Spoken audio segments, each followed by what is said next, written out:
बिस्मिल्लाहिर्रहमानिर्रहीम। अस्सलाम वालेकुम स्टूडेंट्स, उम्मीद है आप लोग अपने घरों में बखैरियत होंगे। Students, today we will start lecture number 7 of science. आज का हमारा लेक्चर जो है वो उसका टॉपिक है हेल्थ एंड डिजीज़। असल में स्टूडेंट्स ये जो हमारा आज का टॉपिक है ये सेकंड यूनिट का आप एक तरह से कह सकते हैं कि ये रिव्यू है। इसमें हमने प्रीवियस लेक्चर्स में हमने डिस्कस किया था कि कैसे डिजीज़ कॉज होती हैं और हेल्थ पे उनके क्या इफ़ेक्ट्स आते हैं, कौन कौन से एजेंट होते हैं जो कि किसी भी बीमारी का सबब बन सकते हैं। तो आज के हमारे टॉपिक में हम ये डिस्कस करेंगे कि हेल्थ एंड डिजीज़। अच्छा स्टूडेंट, सबसे पहले हम देखते हैं कि हेल्थ क्या चीज़ है। किसी भी इंसान की बॉडी अगर प्रॉपर फंक्शनिंग करे, यानी उसका हर अज़ा मुकम्मल तौर पर काम कर रहा हो, उसकी बैलेंस डाइट हो, वो बंदा प्रॉपर एक्सरसाइज कर रहा हो, तो उसको कहा जाता है कि ये पर्सन जो है हेल्दी है, यानी ये सेहतमंद है। अच्छा जी, अब हम हेल्थ को कैसे मेंटेन कर सकते हैं? आपने क्वेश्चन एक बोर्ड पे देखा होगा, हाउ टू मेंटेन हेल्थ। हम किस तरीके से जो है हेल्थ को मेंटेन कर सकते हैं? तो बॉडी की हेल्थ अपनी प्रॉपर उसको हेल्दी रखने के लिए सबसे पहले जो चीज़ हमें ज़रूरी होती है वो होती है बैलेंस डाइट। अगर हम देखें कि बैलेंस डाइट ये क्या चीज़ है, बैलेंस डाइट से मुराद वो चीज़ें होती हैं जब हम खाते हैं तो हमारी बॉडी को उससे प्रोटीन भी मिले, कार्बोहाइड्रेट्स प्रॉपर मिलें, प्रॉपर फैट्स, विटामिन, मिनरल्स जिनकी बॉडी को ज़रूरत होती है, वो चीज़ें हमें एक जो है वो मुनासिब मिकदार में कुदरती तौर पर मिलती रहें। इसमें से किसी भी चीज़ की कमी या ज़्यादती ना हो। अब क्या है कि आजकल का लाइफस्टाइल इस तरीके से हो चुका है कि लोगों ने जो है वो बैलेंस डाइट को एक हद तक जो है उस पर अमल नहीं कर पाते और उसके तरीके में उन्होंने जो चीज़ें ज़्यादा खाना शुरू कर दी हैं वो अनबैलेंस हो गई हैं। मीन्स अगर कुछ लोग फ्राइड आइटम्स लेते हैं, कुछ स्वीट आइटम्स लेते हैं, तो इससे क्या होता है कि बॉडी को एक ख़ास हद तक इन चीज़ों की ज़रूरत होती है। उसके बाद क्या होता है कि जब हद से चीज़ बढ़ जाती है तो वो बॉडी में किसी ना किसी बीमारी का बायस बनती है। तो स्टूडेंट, अगर हम बैलेंस डाइट को डिस्कस करें तो बैलेंस डाइट में हम देखते हैं कि कौन सी ऐसी जो चीज़ें होंगी जो कि हमें खानी चाहिए। हमें अपने रूटीन में हमें जो है वो मीट का यूज़ भी करना चाहिए जो हमें प्रोटीन रिच सोर्स है। इसके अलावा अपनी डाइट में एग्स को शामिल करना चाहिए, फ्रेश फ्रूट्स हों, वेजिटेबल्स हों। अगर हम इन तमाम रूटीन में इन चीज़ों को अपने शामिल करें, इसके साथ साथ इन जो है हमें मिल्क और मिल्की प्रोडक्ट्स का अपनी लाइफ में जो है वो रूटीन में इस्तेमाल रखना चाहिए ताकि हमारी बॉडी जो है वो प्रॉपर फंक्शनिंग करे और बॉडी की हेल्थ जो है वो मेंटेन रहे। अच्छा जी, अब हमने इस चैप्टर के अंदर देखा था, क्योंकि ये लेक्चर चूँकि रिव्यू है यूनिट नंबर 2 का, तो उसमें हमने देखा था कि माइक्रो ऑर्गेनिज़म्स ऐसे जो जानदार होते हैं जो कि हमें आम आँख से तो नज़र नहीं आते, लेकिन अगर खुदा न खास्ता किसी जानदार की बॉडी में वो चीज़ें एंटर हो जाती हैं तो किसी ना किसी बीमारी का वो चीज़ सबब बनती है। अब स्टूडेंट्स, अभी तो हमने डिस्कस किया कि हेल्थ क्या चीज़ है। अभी मैंने हेल्थ का आपको जनरल कॉन्सेप्ट दिया। आप लोग जैसे कि जानते हैं कि ह्यूमन बॉडी जो है वो ट्रिलियंस ऑफ सेल से मिलकर बनी हुई है। अगर ह्यूमन बॉडी के वो सारे के सारे सेल प्रॉपर फंक्शनिंग करते रहेंगे तो क्या है, बॉडी भी प्रॉपर फंक्शनिंग करेगी और वो पर्सन हेल्दी रहेगा। माइक्रो ऑर्गेनिजम्स का हम डिस्कस कर रहे थे। माइक्रो ऑर्गेनिजम्स ऐसे जानदार होते हैं जो कि आम आँख से तो नज़र नहीं आते, लेकिन अगर किसी भी जानदार की बॉडी में, चाहे वो जानदार इंसान हो, जानवर हो या पौधे हों, के अंदर एंटर हो जाते हैं तो क्या करते हैं कि वो मुख्तलिफ़ किस्म की बीमारियों का बायस बनते हैं। तो स्टूडेंट्स, ये थी हमने पहले अभी डिस्कस की थी हमने ह्यूमन हेल्थ को। अब हम देखते हैं माइक्रो ऑर्गेनिजम्स क्या चीज़ थे।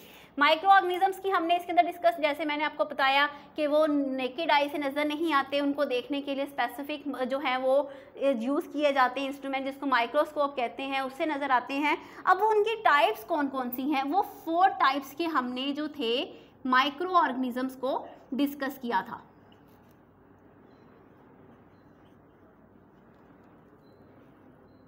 जिसमें से फर्स्ट टाइप थी उसकी माइक्रो ऑर्गेनिजम्स की viruses, then number 2 bacteria, then fungi and protozoa.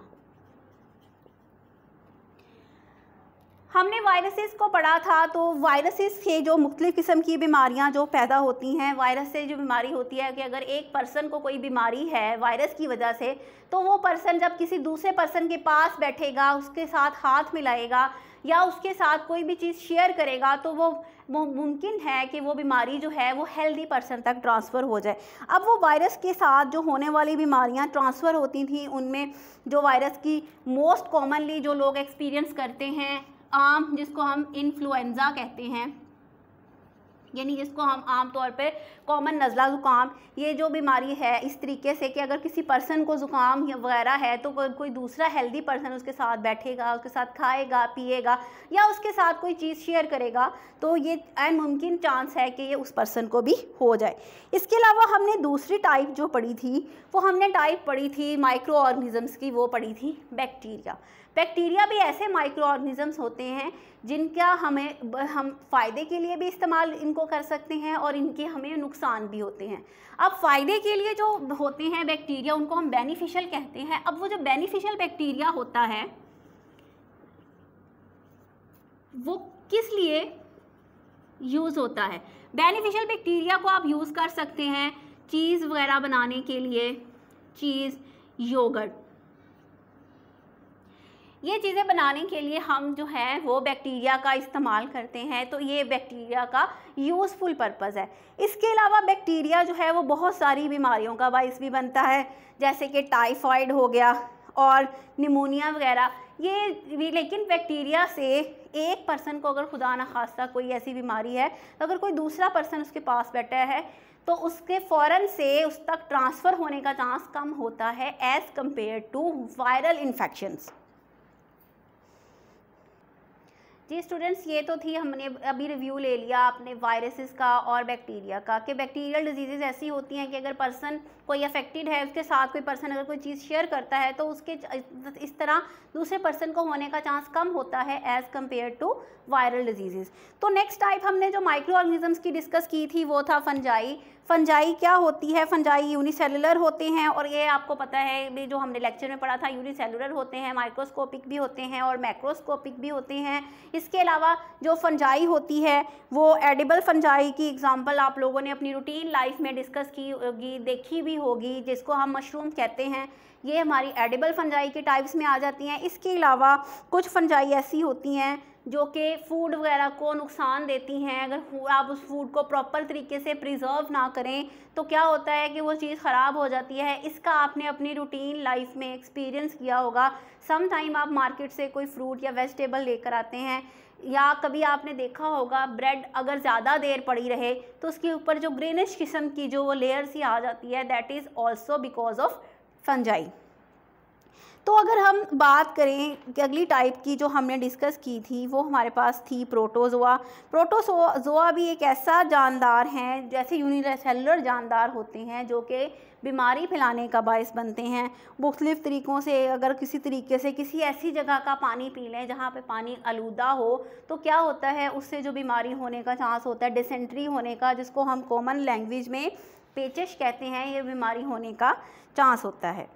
इसके अलावा हमने उस स्टेप ये डिस्कस किया था कि माइक्रो ऑर्गेनिज़म तो जिस तरह बीमारियां फैलाते हैं ये हमने डिस्कस कर लिया, लेकिन अभी हम ये भी डिस्कस किया था कि हम माइक्रो ऑर्गेनिज़म को या और दूसरे जर्म से बचाने के लिए अपना फूड या अपने फ्रूट्स वगैरह को किस तरीके से जो है वो सेव कर सकते हैं। तो इसके लिए हमने डिफरेंट प्रोसेसेस को डिस्कस किया था कि अगर मिल्क की बात करें, मिल्क को अगर हमने प्रिजर्व करना हो, उससे जर्म्स फ्री रखना हो, तो हम क्या करते हैं कि उसको अल्ट्रा हाई टेम्परेचर पे इसको जो है वो हॉट करते हैं, जिसको हमने एक स्पेसिफिक टाइम यानी कि स्पेसिफिक टेम्परेचर उसके लिए रखा था। उसके लिए स्पेसिफिक टेम्परेचर 60 डिग्री सेल्सियस पे अगर दूध को बॉयल करें तो इस प्रोसेस को कहते हैं पास्चराइजेशन। यानी इस तरीके से क्या होता है कि दूध के अंदर के जो जर्म्स होते हैं वो किल हो जाते हैं, और मार्केट में जितने भी हमें टेट्रा पैकेजिंग में मिल्क मिलते हैं वो उसी तरीके से प्रिजर्व किए जाते हैं। इसके अलावा आप क्या करते हैं, स्टीलाइजेशन का प्रोसेस भी यूज़ करते हैं। स्टीलाइजेशन के प्रोसेस में फूड वगैरह को हर किस्म के जर्म से पाक रखा जाता है, ताकि जब भी इंसान उस खाने को खाए तो फिर क्या हो कि वो उसके लिए बीमारी का बायस ना बने। और इस तरीके से फ़ूड को प्रिजर्व करने के लिए मार्केट में मुख्तलिफ़ किस्म के केमिकल्स वगैरह हैं अवेलेबल, जिसको प्रिजर्वेटिव्स कहते हैं। इस तरीके से फ़ूड वगैरह को, जो भी हमारे टैन फ्रूट्स हैं या उसके अलावा कुछ ऐसे फूड मार्केट में अवेलेबल हैं जिनके अंदर प्रिजर्वेटिव्स डाल के उनको लॉन्ग टाइम के लिए जर्म फ्री रखा जाता है। तो ये था हमारा अभी इसके अंदर थोड़ा बहुत रिव्यू, जो हम इससे ऑलरेडी डिस्कस कर चुके थे। चूँकि ये बातें सारी हेल्थ से रिलेटेड हैं तो इसलिए मैंने इसका थोड़ा सा आपको रिव्यू दिया। इसके अलावा स्टूडेंट्स, अब हमने चूँकि इस लेक्चर के अंदर हमारा रिव्यू है, तो इससे पहले हम थोड़ा सा, ये अभी हमने यूनिट 2 का रिव्यू लिया, थोड़ा सा हम डिस्कस कर लेते हैं यूनिट 1 के हवाले से कि यूनिट 1 में क्या जो थी वो चीज़ें आप लोगों ने ऑलरेडी रीड की थी। यूनिट 1 में जो चैप्टर है उसके अंदर ह्यूमन बॉडी के बारे में डिस्कस किया गया है, जिसमें ह्यूमन बॉडी जो है वो उसके पार्ट्स, उनकी फंक्शनिंग और उनकी प्रॉपर तरीके से जो भी उनकी फंक्शनिंग है, उनकी स्ट्रक्चर है, उस चीज़ को डिस्कस किया था। तो ह्यूमन बॉडी में सबसे पहले जिस चीज़ को डिस्कस किया गया था ह्यूमन ब्रेन था। तो ह्यूमन ब्रेन स्टूडेंट्स, जैसे कि ह्यूमन बॉडी के 3 पार्ट्स होते हैं, सेरिब्रम और मेडुला। हर पार्ट का जो है वो दूसरे पार्ट से जो है वो फंक्शन डिफरेंट होता है। और आपको पता है कि ह्यूमन बॉडी पूरी की पूरी ब्रेन के ऊपर डिपेंड कर रही होती है। Brain is the control centre of human body. इसके अलावा डिस्कस किया था आई का, ईयर का, टंग का, और इसके अलावा जो है वो नोज़ का।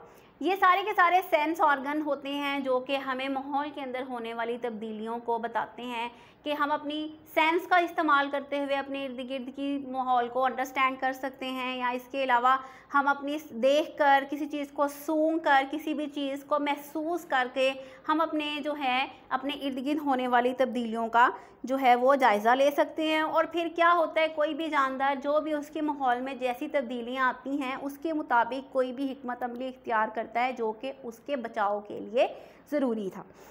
फिर इसके अलावा अब ह्यूमन बॉडी की, जैसे अभी हमने डिस्कस किया कि ह्यूमन बॉडी के हर बॉडी पार्ट को प्रॉपर रखने के लिए, प्रॉपर फंक्शनिंग के लिए बैलेंस डाइट उसकी ज़रूरी है।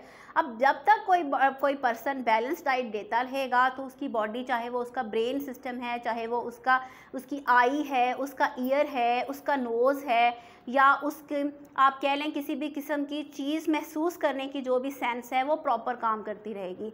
बाज़ दफ़ा कोई भी जो गलती होती है वो ये होती है कि हम इस तरह का फूड लेना शुरू कर देते हैं जिसके अंदर फ़ैट्स बहुत ज़्यादा होते हैं। जैसे कि आजकल के रूटीन लाइफस्टाइल में देख सकते हैं कि लोगों का रुझान फ़ास्ट फूड की तरफ जो है, या फ्राइड आइटम की तरफ ज़्यादा है as compare to healthy food और हेल्दी डाइट। इसके मुकाबले में जहाँ वो फास्ट फूड ज़्यादा ले रहे हैं उसी तरीके से उनकी वर्किंग कम है, फ़िज़िकल एक्टिविटी ना होने के बराबर है, जिसका क्या होता है कि जब वो खा के बैठे ही रहते हैं तो वो जो बॉडी है वो जब उसकी लिमिट से ज़्यादा कोई चीज़ उसके अंदर चली जाती है तो वो प्रॉपर उसकी फंक्शनिंग नहीं रहती।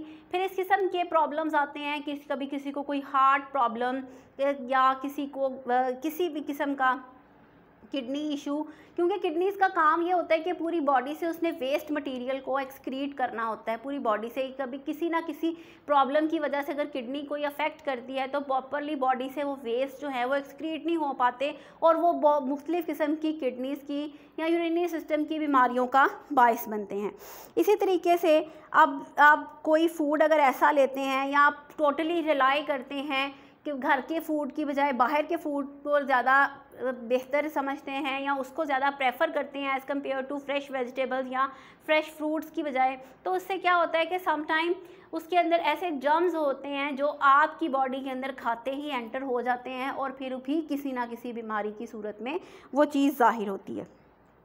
फिर मोस्टली जो चीज़ें देखी गई हैं जो कि मज़ीद जो हैं वो हेल्थ को जो है वो हेल्थ के लिए डेंजरस होती हैं कि अगर आपने कहीं से पानी पिया है घर पे या बाहर से तो एक तो ध्यान रखिए कि साफ़ हो, उसके अलावा जिस बर्तन में पिया जाए उसको भी साफ़ रखा जाए।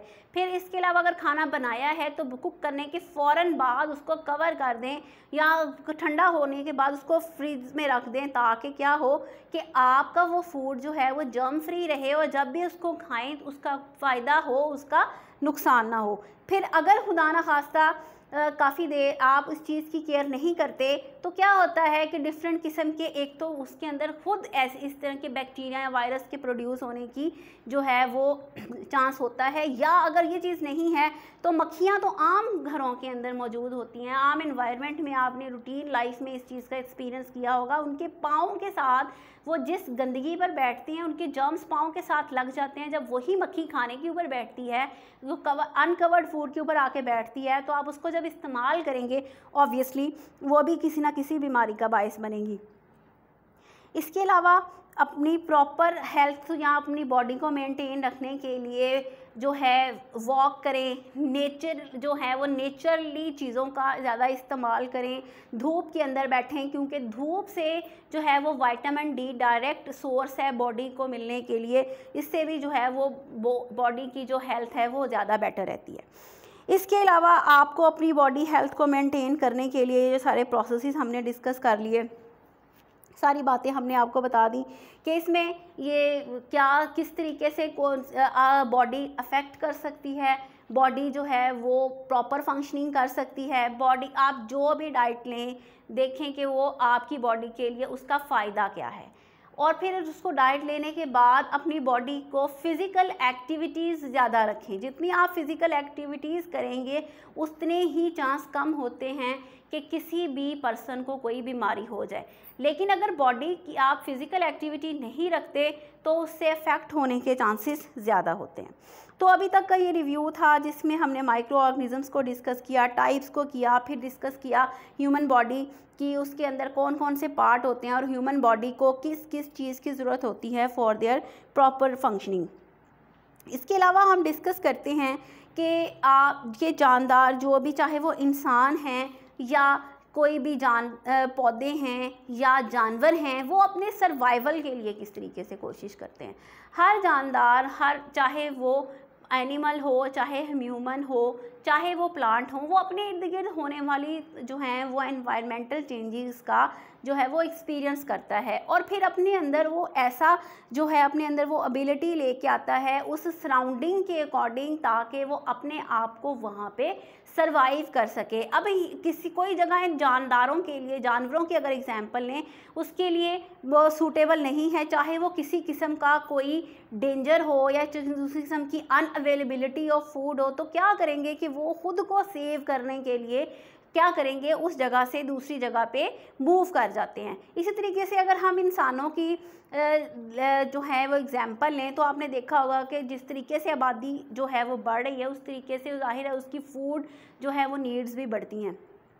तो फूड इनटेक को पूरा करने के लिए बहुत सारे ऐसे आर्टिफिशियल प्रोसीजर्स किए गए हैं जिससे जो है वो उनकी वो फूड नीड्स को पूरा करने की कोशिश किसी हद तक की गई है। इसकी एग्जांपल्स में मुख्तलिफ़ किस्म की आपको क्रॉप्स नज़र आती हैं जो हैं वो प्रिपेयर्ड हैं, और इसके अलावा इसकी जो एग्जांपल नज़र आती हैं वो चिकन की आप एग्जांपल ले लें कि जो कि आर्टिफिशियली प्रिपेयर्ड किया जाता है। इसके अंदर कहा जाता है कि हार्मोन्स का ज़्यादा इस्तेमाल होता है, जो कि किसी हद तक अगर बॉडी खुराक की ज़रूरियात को पूरा करती हैं, तो पूरा करने के साथ साथ अगर एक्सेस आप लोग ये चीज़ों का इस्तेमाल करेंगे तो उसका नुकसान भी होता है। इसी तरीके से अगर आप देखें कि बहुत सारे ऐसे जो एक जानदार जो होते हैं वो दूसरे जानदारों से भी अपना फूड लेते हैं, जिसके एग्जांपल में आप देख लें कि अगर हम किसी किस्म के पैरासाइट्स का जिक्र करें, जो कि पैरासाइट आमतौर पर बीमारियां फैलाने वाले एजेंट्स होते हैं।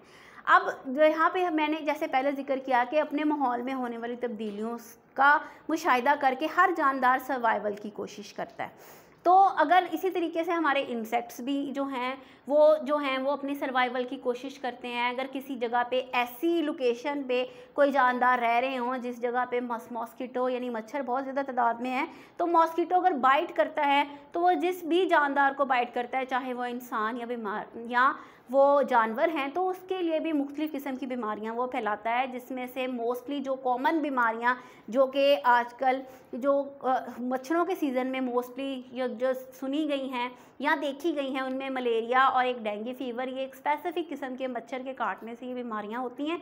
जब मच्छर वो ब्लड सक करता है तो इन रिटर्न वो जर्म्स जो हैं वो ह्यूमन बॉडी या जानदारों में दाखिल हो जाते हैं और वो बीमारी उसके साथ फैलती है। तो फिर जाहिर है कि अपने आप को सेव करने के लिए, चाहे वो जानवर है या चाहे वो इंसान है, वो माहौल में होने वाली तब्दीलियों के अकॉर्डिंग अपने आप को सेव करने के लिए वो जगह चेंज कर लेता है वहाँ से।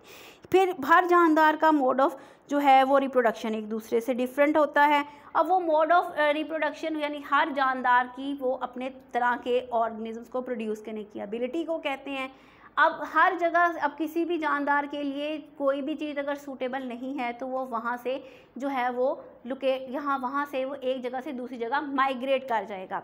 अगर प्लांट्स की हम एग्जांपल लें तो प्लांट्स भी इसी तरीके से अपने आप को सेव करने के लिए, अपने आप को जो है वो मुख्तलिफ़ किस्म के इन्वायरमेंटल चेंजेस से बचाने के लिए भी जो है वो मुख्तलिफ़ किस्म की उनके अंदर भी एबिलिटी होती है कि वो किस तरीके से हर वो जब पौधा है वो दूसरे से ज़्यादा सर्वाइव कर सकता है।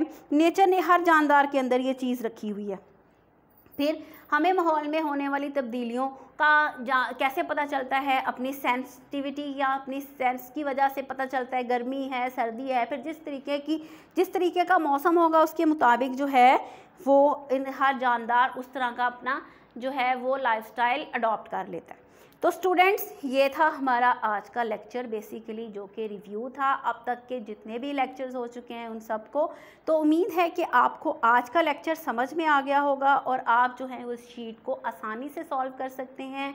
अल्लाह पाक आप लोग अपने घरों में खुश रखे और हर किस्म की आफात से बचाए। जज़ाकल्लाह फ़ी अमानिल्लाह।